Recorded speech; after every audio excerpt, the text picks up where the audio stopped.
gentlemen. Hello, ladies and gentlemen. Welcome back. I'm Terra Cactus. But since I was too deep within my own thoughts, I can almost feel it all at all. Also, since the only clock in the ship is located in the bridge and there's not a single clock in this infirmary, I don't know what time it is right now. The only thing that showed me the time was a long shadow that's bring to the morning sunrise.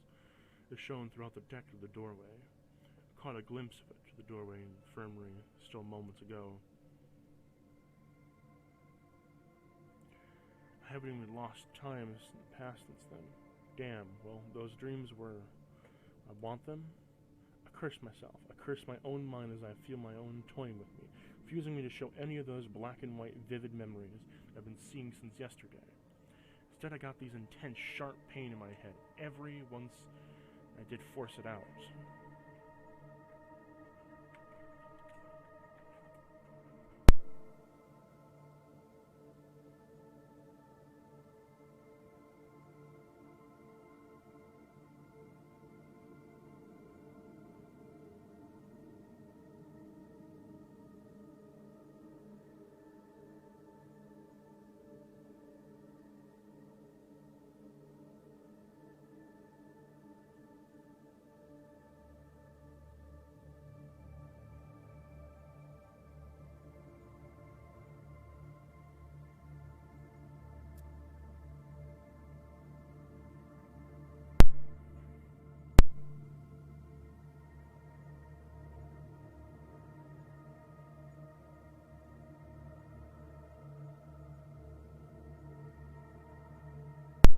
After trying again and again, all I can manage to squeeze out my own brain was the echoes of those voices, gunshots, explosions, and screams.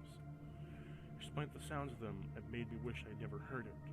Not because they sounded awful, but because they made me think of what I might have to do with it. I barely had sleep last night. Even if I did, I couldn't wake up again in minutes. My anxiety prevented me from getting a good rest. Now this morning, with my anxiety, prevents me of feeling sleepy. Kind of enhances my sense, though. I can hear footsteps entering the lower deck. There's not supposed to be anyone on the lower deck except me. Last time I heard someone's footsteps within the lower deck was a few hours ago, which whoever was he went back up the deck. Footsteps are getting louder, but not enough to echo through this corridor. It is long enough, the footsteps itself is not that's loud. It's only my own hearing which makes them sound louder. Passes the crew quarters as if he was now to enter the engine room. Then he's here for me. Theodore? Despite my anticipation, Jordan's sudden intention from the infirmary has jolted since I was deeply enjoying my solitude. After what he told me last night, I've chosen to seclude myself to the infirmary, trying to remember what happened to me, whilst convincing myself that I'm not someone bad. Also, I'm preparing myself for what to come. I found it strange, though. I'm not afraid. I might be facing a legal sentence, but on the other side, it will tell me what happened to me. Not that I'm willing to give the liberty for the answer, but I just can't see it any other way. Yes? We're almost there, sure. Reluctantly, I stand from the bed, surface where I laid my head in the night pour under. I know by now that he's saying that he's not the moment to be preoccupied. Also, he meant that I should get ready. I try not to think what's waiting for me. I feel like there's someone, if you're not going to mind, an elephant in the room. As I stretch back with both my hands, my own thrown upwards, I release my body to apparently has betrayed my mind, rested, leaving my consciousness sleepiness. My mind is fixed on the subject, keeping me draw my attention impossible to ignore, as if an unease and cause makes me keep looking back at it. The more you see it, the harder it is to overlook it. I'm coming.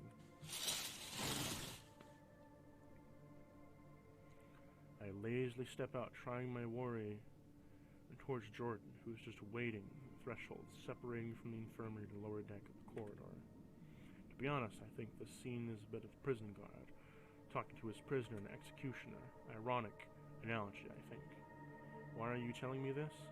I spoke with a raised tone, as if last night Jordan had approached me on the deck, was thinking after what happened that evening. No one knows what happened to there exactly, but apart from the mythical stories Tim was muttering, I believe the storm had stopped because of me. Then Jordan explained to me they had a whole ship's crew have been lying. They said they were a rescue team waiting for me in Mombasa. We landed, we were in reality. They were a capture party. I'm sorry, the others are convinced that you're a criminal. I sighed. I knew there was no way I could prove otherwise. They can't doubt it when it was officially announced. I can't blame that for you. I can't prove I did not do what they claimed I did. I'm telling this to you so you don't think of ill of us. Deep down I trust you. I'm sure that you did not do that. I was speechless. There was no other one I could trust except myself. Myself, who doesn't even know anything. How can I say that? To be honest, I don't know. His answer slightly disappointed me, but I felt glad about it. Naked instinct, perhaps felt strong, and I can't ignore it. Thanks. I like how he put a blind faith in me, as if innocent despite the others saying I'm not. Unfortunately, we only had one day to spend with each other. I kind of wished I had known him longer. Might have had good friends. He offered me the same drink later, and at night I regretted not to accept it. Instead, I headed to the infirmary to begin contemplating my solitude. Knowing how I spent the night, how I feel right now, and the whole thing, I should have taken that offer. Might not have said this enough. Jordan whispers without looking at me and walk through the corridor. I'm sorry. I pretend not to hear that. I notice that Jordan knows I'm faking. He also pretends he doesn't know. This is kind of making me wanting to respond to what he said, but it's too late. It would be awkward.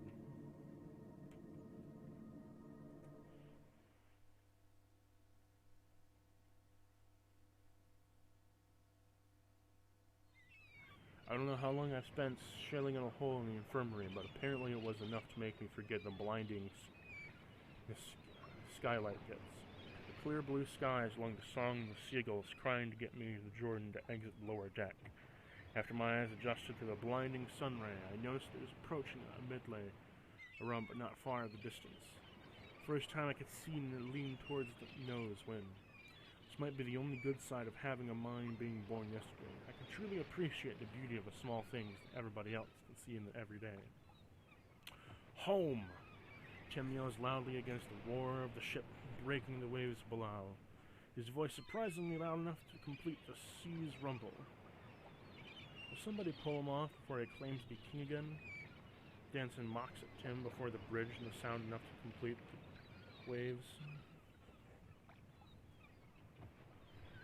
Danson shouts immediately, followed by laughter from Maury, Peppy, Avali, who were also standing on the deck. Roughly 30 minutes later, the ship finally docks the Mombasa pier. An ambulance has been waiting in the ship before we enter to reach it. Look at the dock and the ship's crew, the Jordan pretending to be busy. Danson and Peppy prepare to unload the fishes from the cargo, while Tim and Averly pretend to check the engine room. Before we disembarked the ship, I made my last trip to the infirmary. Not to reminisce the 2 days I've spent there previous. Nothing to remember except the storm that did enter the infirmary. I came back from the infirmary just to retrieve the last thing that belongs to me, Theodore Quinton, winter jacket. Lift on the deck beside Jordan, who seems everybody devoted to represent the parting party. This thing is apparently, if he does so, what should say. This is farewell, huh? Sorry for the other, they meant well. That's fine. Just tell them thanks without all you'd be dead already. Unexpectedly, he raises his hand forward, offering me a handshake. Since then, I was surprised and awkwardly accepted his gesture. Come to think of it, he's the only one that did not shake my hand when we first met the others and introduced themselves. This makes a good follow-up, despite being a little late. They've been waiting for you. He said. He taps on his right shoulder, left while also hands still near each other. He points to the two men in greenish shirt uniform standing on the pier. It's a bit hard from the spot on the two men left my grip. Jordan's hand wears. I've been holding his left arm. Not saying anything, I walk to the deck of the pier. Only after a few steps that I release I have said goodbye. but I refrained from doing so, seeing as how Jordan turns his head back to me, entered the upper deck. I turned my back and walked faster to the pier with 2 men wearing greenish shirts and black pants waiting. As I walked to the pier, which is paved in oval-shaped stones, which connects to the streets, released my presence to warn the other. Before I can reach them, both also approach me. And since I know they're not here to take care of me, I have to be careful. Lieutenant Theodore Quinton. Yes? We are your rescue team, sir. What a lie. From the beginning they have lied to me, and this answer gives me no reason to watch over myself. My name is Odie, and this is Rick. It is very hard for me to fake a smile right now, but since they're the only one I can know myself, I try to stay in my character. The transport is parked in the street. We'll take you there. Sure. I was flustered and thinking, what was me to do? The best scenario I could be reliably rail Elhorn is the worst scenario, and they'd kill me if I'd be here now. Because if everyone says it's true, I crashed in the aircraft, and it was the most reasonable thing to do. I was scared. I'd do the latter, but apparently they've been taking advantage of the absent-mindedness. After we walk through the alley, I can see the red hair in the vehicle, like an ambulance that's parked in the street. Odie and Rick are walking towards it. Looks like I've been taken in after all. So, sir, a report says you are amnestic? Odie begins to talk, approaching the ambulance. I'm glad we opened them because they're walking towards them. 2 people don't know very well, and silence is very uncomfortable. I can't remember anything prior to the first night. I was rescued by the fisherman's ship. Can you tell me what happened? Frankly, we don't know exactly the story, sir. We're just told to pick you up here. That figures, just underlings. But a report says you got caught by a helicopter crash. I already know that. The fisherman told me yesterday. We are sorry, sir. We don't know anything else. As he speaks, he already reached out to the back door of the ambulance. You can rest assured that we're taking you to someone who knows. Really? Click. I did not bother to see Odie open the ambulance door, but I focused talking to Rick. Wrong move. Because soon after the door opened, a third figure suddenly jumped out of the ambulance, pull a bag over my head. What the? I resisted, so they didn't put it. But before I could enter the compartment, happening all of them muffle in my mouth, and nose in my head. Suddenly a strong, pungent stench goes through my thick cloth of bag covering my head. Chloroform. The smell slows me down in thought, making my body feel the insatiable fatigue. By the time my head is muffled, my mouth and nose go. My head is too heavy to react before I can fall in a sack of sand. I can hear the voice again. The voice of someone calling my name slightly. And breathe. I sleep since yesterday. It's that voice again. Despite how I can even hear my name, how she calls me. Not a word but a tone. It was a friendly but gentle, soothing my uneasy moments have been dragged. Shut up. Once and twice it called me, soothing, but the third time it annoys me. Before I was drugged, I was alert. And after that, I felt unconscious. My sleepiness took over. I refused to wake up. I don't know what the hell this voice let me have some rest. What?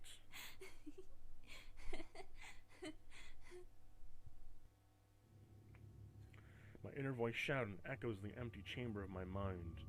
In an instant, I opened my eyes. Not real eyes, but the same eyes I use for my dreams. I awaken my sense. I've turned it back on.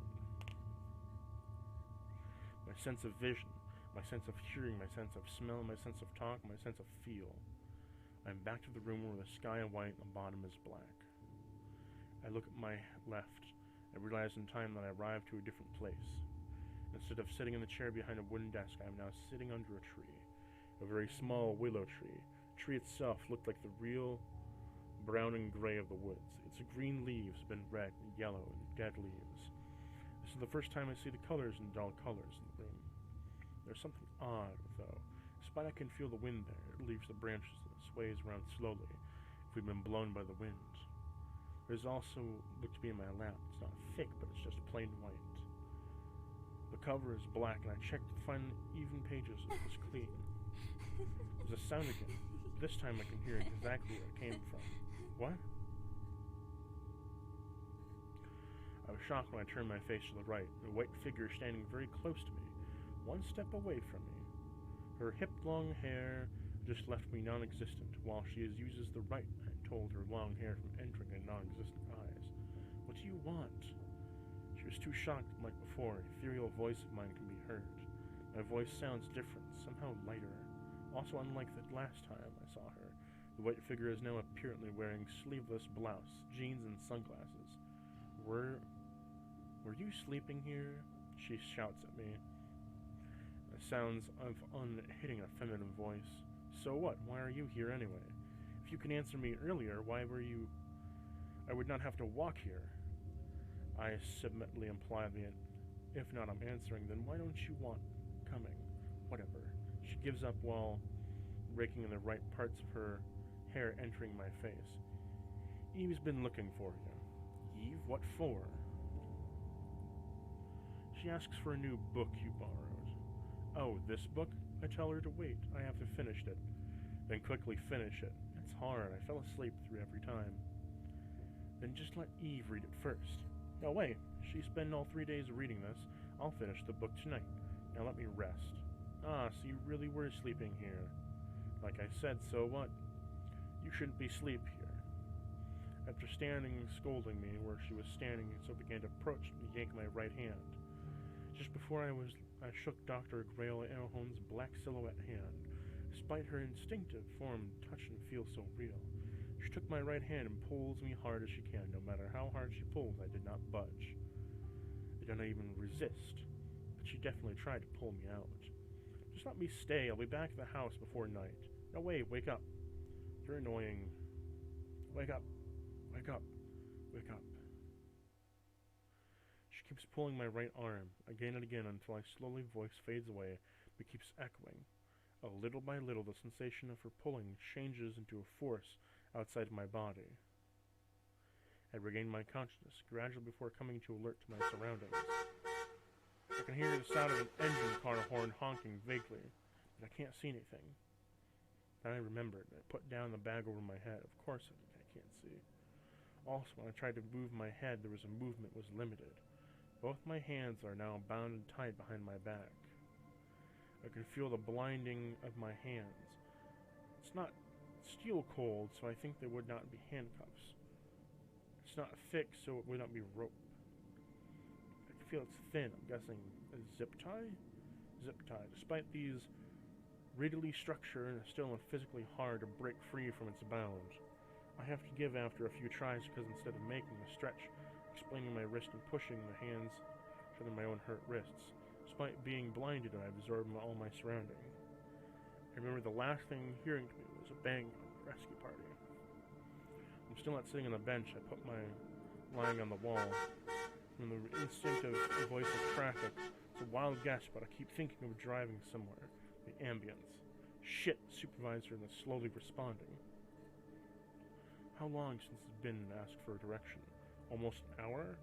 Well, this report will not be in there on time. So far I've felt what's movement except for when I've been trying to spread my arms, in case there's someone here with me. And then hearing the two mumbled whispers from my left, I know I was right. If I were moving, I bet I would also see something bad to me. The situation isn't bad enough. Think straight. Clear my mind before coming out to a rational plan. I know whatever I have in my mind, I have to free myself. No matter what, I have to do it fast. I also know when I'm trying to let go of me. It's a dangerous place in the situation. I confront my hands forward, twisting my hands upward. Not to the breaking my shoulder, pulling some muscle. I spin my hands forward, moving my hands through my legs. Could it be that I also need to maintain balance as soon as I notice my movements? They would approach me? Such a fight would be easier if I'm not blindfolded. The best choice I have to keep stretching the zip tie until it gives in. It would be very hard, but scraped my wrist would be a better option than to know what to do. After another meaningless few tries, I noticed that not only one zip would be stretched, but I'm also sitting uncomfortably. I can feel something kind of hard bulge preventing my base from sitting comfortably. A wallet? I don't have any mobile phone, less likely. trying to remember what I could have put in the back pocket. Don't remember putting anything inside of it what I placed there. My mind is trying to dig deep. I'm sure to put anything I woke in the boat. I don't have anything in my pockets. This means either I put something in between there now, at least a possibility that I put something in there before I doubt it. Again, I try to recall everything I did up to this point. I woke up the ship crew, helped them in the storm. Wait, that's it. Remember, I put a pocket knife back there, helped securing the sail. I guess they forgot to ask it back, but now I'm grateful for the absent-mindedness. Being cautiousness, I move my right hand slowly towards the right back pocket. I've helped my hand also move there so I can see myself, how it looks suspicious. That's why I keep listening to their conversation. So far, it sounds still focused on each other. They haven't noticed me. Awkwardly, I pull the pocket knife out, trying to make it see a little movement as I can. I don't want to attract their attention. I try to pull it out in a way it presses against the bench. The lesser effort to make it pull out, the louder I can just pull out, the less attention to attract. Unfortunately, the center point is finally slid out smoothly. Now folding the knife to rest in my hand. It's not hard to unfold the knife from its handle, but turning the edge and the rest of the zip tie began to hinge my hand up and down whilst applying the slight weight ever so slowly cuts of the zip tie. Hey Guile, how long do you think we'll need? I don't know, might be a while though. This traffic is a nightmare. Since I'm focused on cutting the zip tie, I try to listen to their conversation. Seems this car is stuck in traffic. I'm glad it does. If not, we might not have enough time to free myself. It's tearing. I can feel the zip tie loosening. The knife is cutting through. Now it gets even easier to cut. Finally, it's a supervisor. Oh, what does he say? He says, take your time, but expect the package soon. I'll change the schedule. Don't be late. Supervisor? Seems things only refer to supervisor and then response from my captor. Kinda make me wonder if I'm still in the business of Grand Elhorn or some of the enemies. Tell him to report to when we reach the transport, okay? Just a little more. Try to expand my hands a little more so I could force to break it. Have you checked on him? I forgot. Got it. Just in the nick of time, 10 seconds later, I would have found out. Right after an uneven bag was covering my head, I swing my right hand at him, the temple of my pocket knife in hand. I didn't have time to reflex to evade. My blow landed perfectly at it. I throw him off, leaving him further against the back door. These people aren't experienced in combat, apparently. They're giving me enough time to survey my environment. The person hit early was Rick and the others sitting in the oil. Right now I'm trapped inside the back of an ambulance. The only thing I could be in the ambulance is there is no medical equipment whatsoever. This car is just a disguise. Guile! As soon as Odys began to react, instead of attacking him, using my knife in my right hand, I swing my right leg upwards to boot Odie out the screaming jaw. The impact from the blow is strong enough to make him bounce against the front, made him fall unconscious. What is happening back there?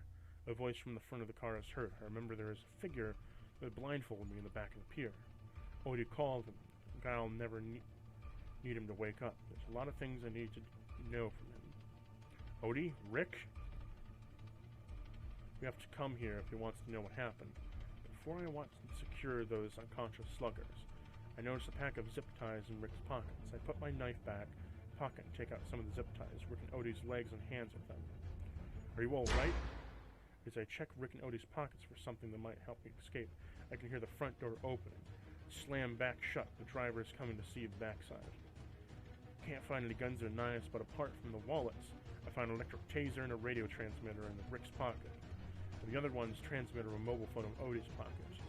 Might have to use the taser, but I don't know about the mobile phone and transmitters. For some reason, I keep the mobile phone anyway.